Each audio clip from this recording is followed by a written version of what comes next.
So yun guys, for today video is gagawa tayo ng face mask kagaya nito. So sandali lang, hubarin ko tong face mask na to. So sa video na to is ipapakita ko kung paano ginawa yung face mask na to.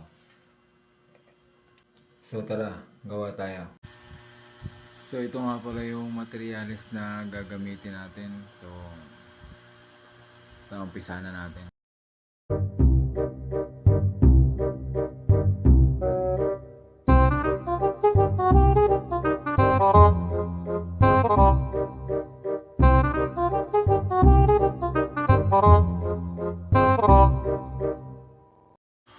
Mula sa umpisa, kailangan natin magbilang ng 40 single chain.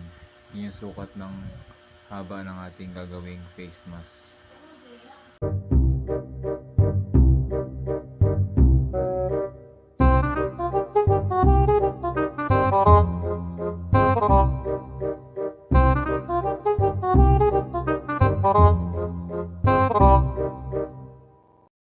So ayan na, ito yung result ng ating ginawang single chain.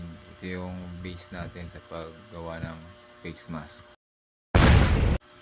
So after 1 hour, ito na po yung resulta ng ating ginawa. So malapit na siyang matapos.